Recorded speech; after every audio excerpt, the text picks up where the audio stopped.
Okay, I don't know when this thing is actually gonna start recording, so I'm just gonna sit here and BS for a little bit.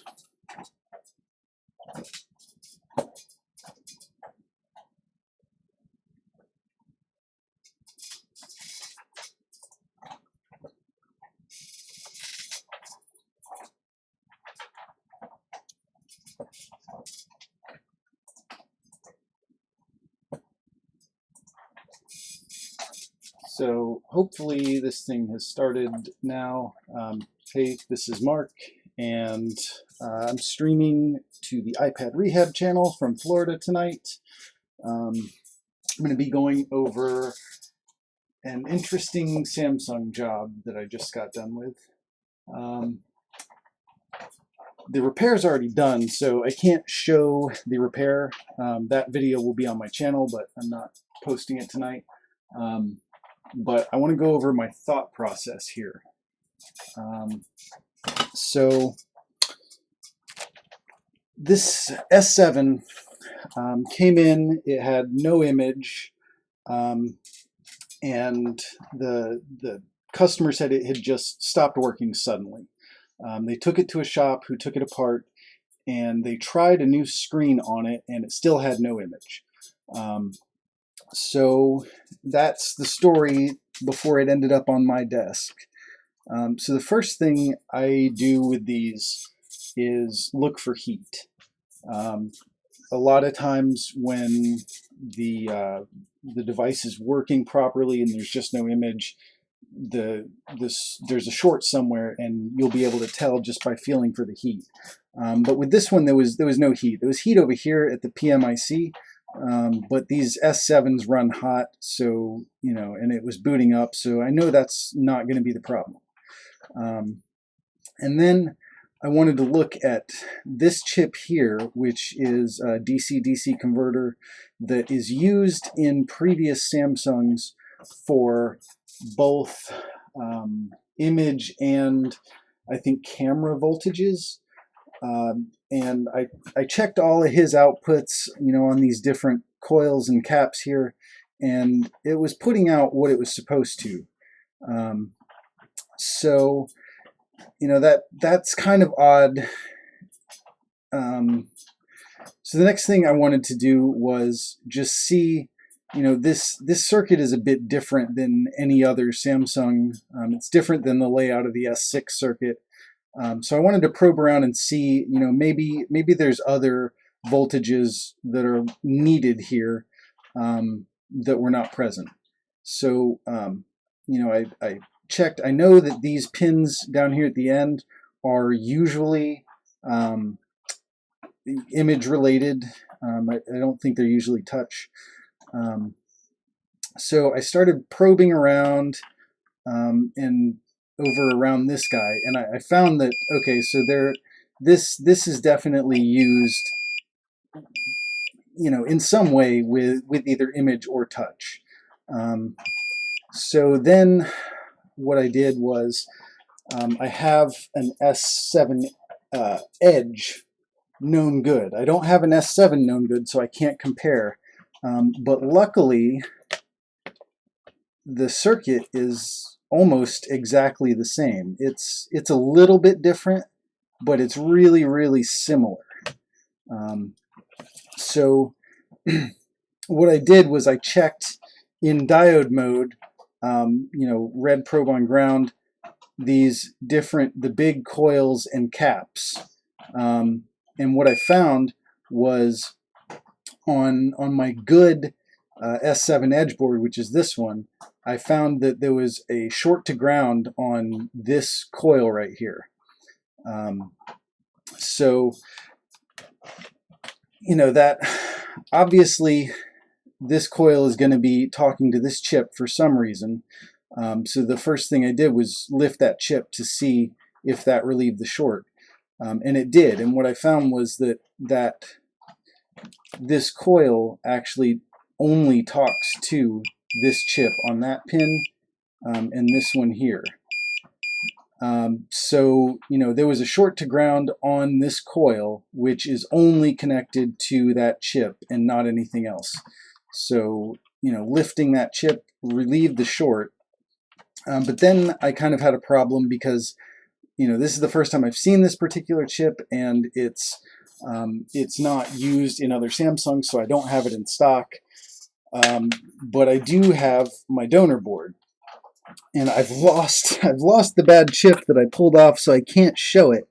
But the bad chip was a Max. The number on it was Max 77838, and then this is actually the donor from the S7 Edge, which is a totally different chip. It's got different markings on it. I looked both of them up, and they have the same footprint. One of them is a Samsung chip. One of them is I think it's Maxis is the company that makes it. And of course, there's no data sheets for these things. But it just made sense to try and swap that over. So that's what I did, and the end result was that the phone boots up and has image now.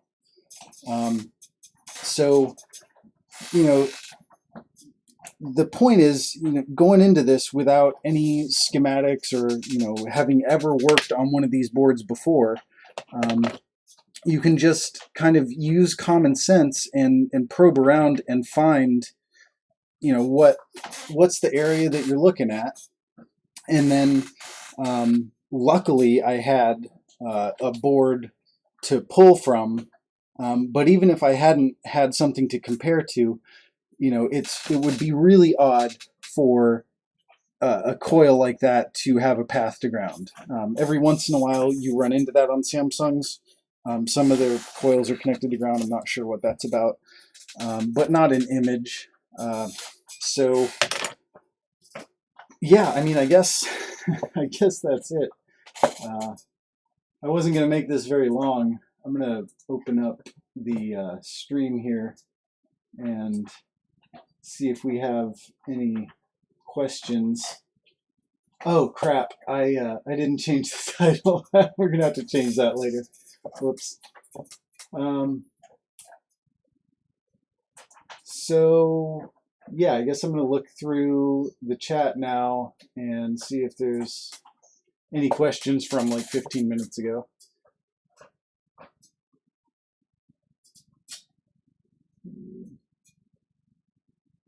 When did the iPhone 7 look like a Samsung?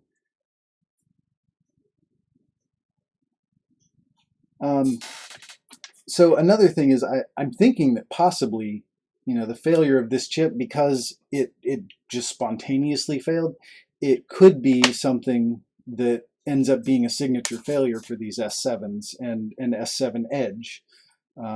So, it's something to look out for, and as we see more of them, that's something I'm going to be looking for every time now.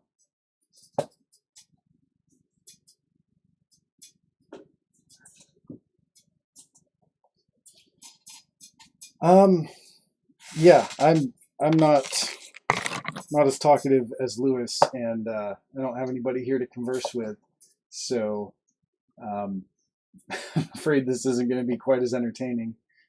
But I'll keep it up for a little longer and see if we get any questions.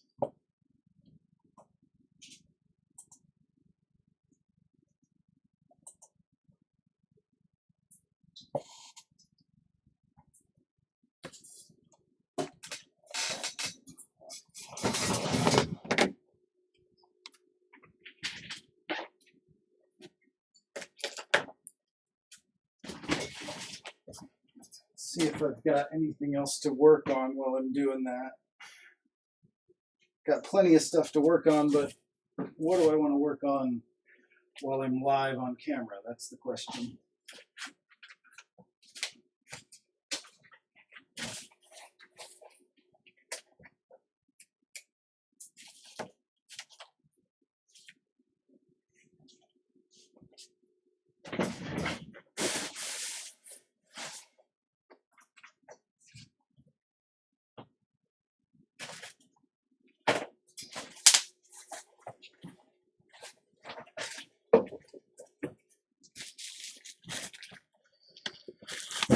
What do I have here? Six backlight and 5S blue screen of death. Might as well do something while I'm waiting for chat to catch up. Let's see.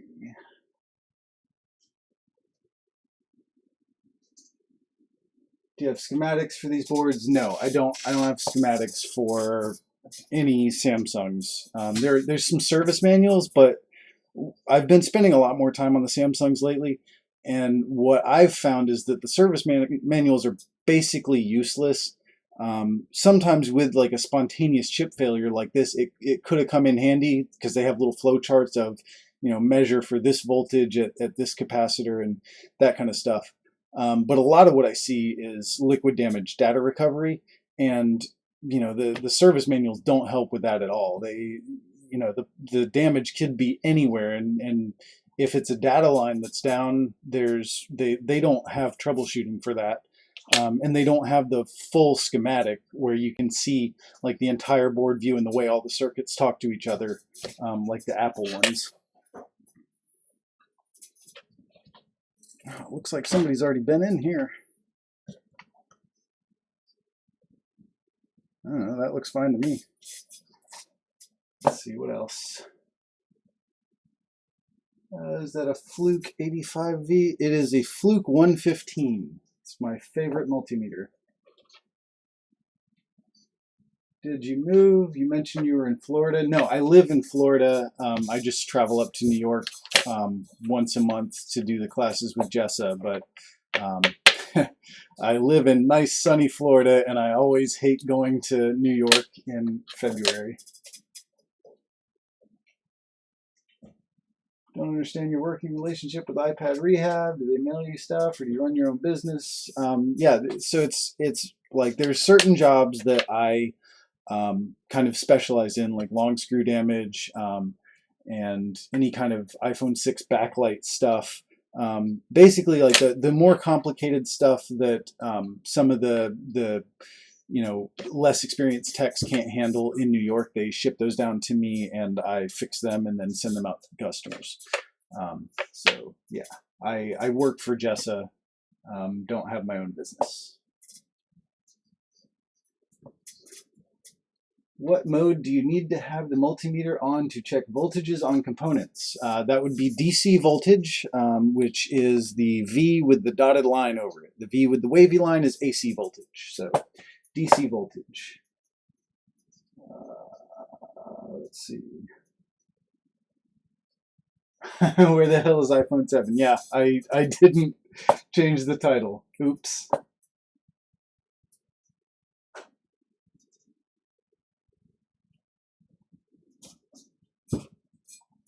Okay, so I think I'm caught up with the comments now. I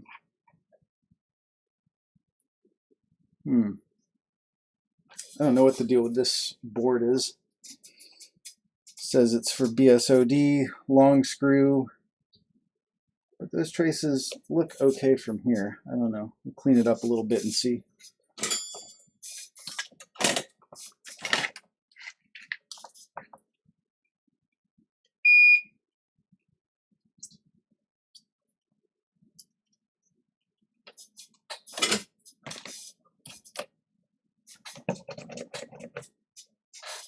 I'd rather go to Florida for the course than New York. Yeah, me too, man. I would much rather that the course come to me rather than me going there.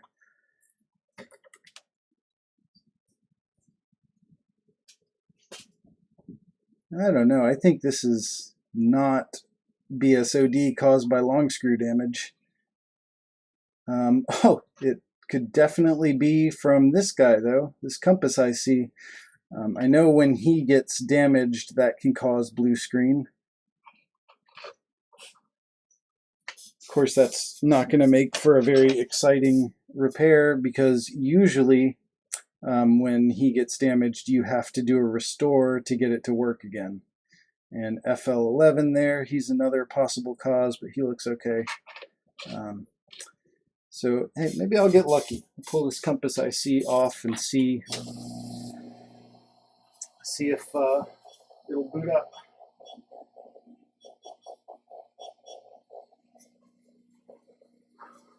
else do we have? Up late. Yeah, I'm always up late. 2 a.m. is usually prime repair time.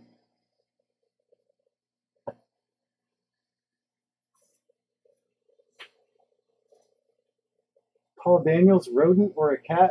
Are you asking about the the background? Did you see something run by? That's my little chihuahua.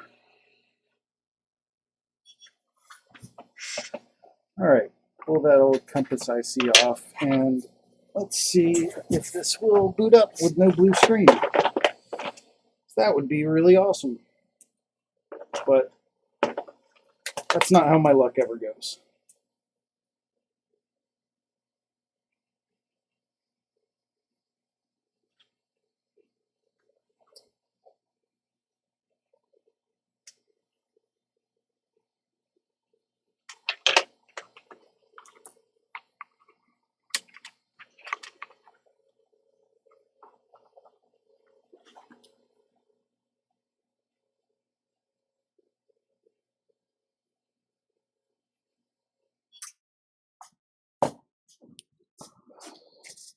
Let's see. I don't know if that's in the frame. No luck. Still boot looping. I would suspect that this is now going to need a software restore to do anything. It's not doing a blue screen, but it is boot looping. So, yeah, that wasn't a great one. But what are you going to do? Let's see, I've got an iPhone 6 for backlight here I could knock out real quick too, though.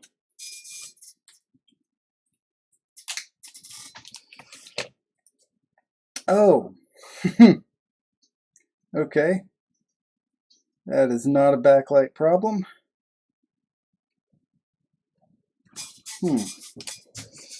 So this looks like some long screw. Let's see if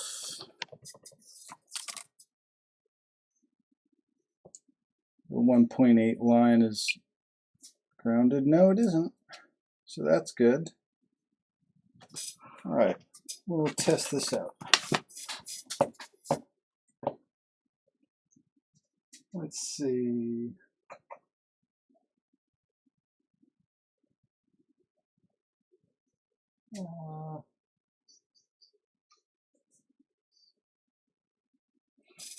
Because of a lack of schematics, do I struggle on the Samsungs? Handheld Rehab says he's had a hard time with them.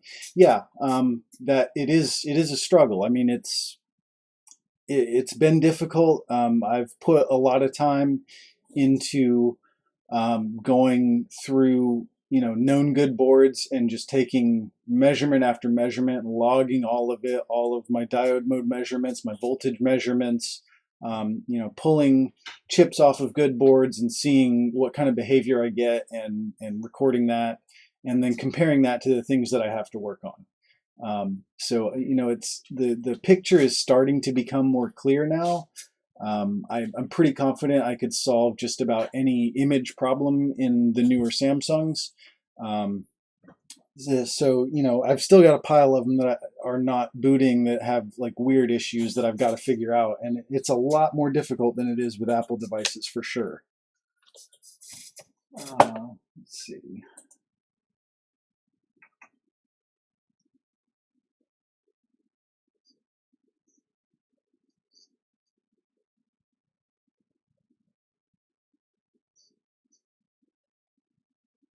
Should come teach in BC, Canada. New York's cold enough for me, bud. I'm sorry. But we get a lot of students from Canada come to the course, so a lot of people make that trip. Just about every class we have at least one or two Canadians.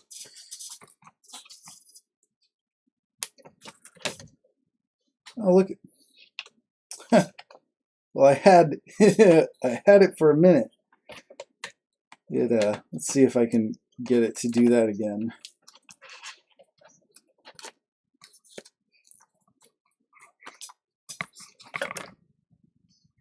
Let's see. We got Apple logo for like a couple of seconds and then no image. Which that also seems highly likely that it could be software that fixes this. Let me see if I can find a screen with a home button. There we go.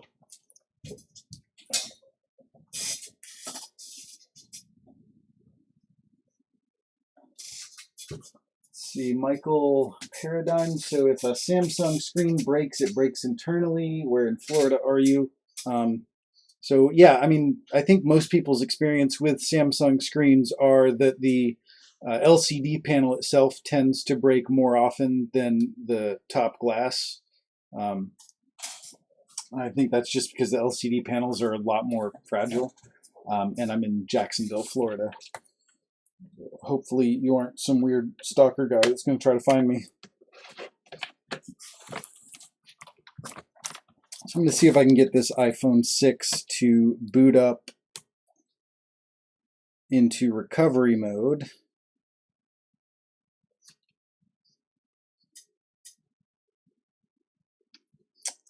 No, it won't go to recovery. Let's give that one more try.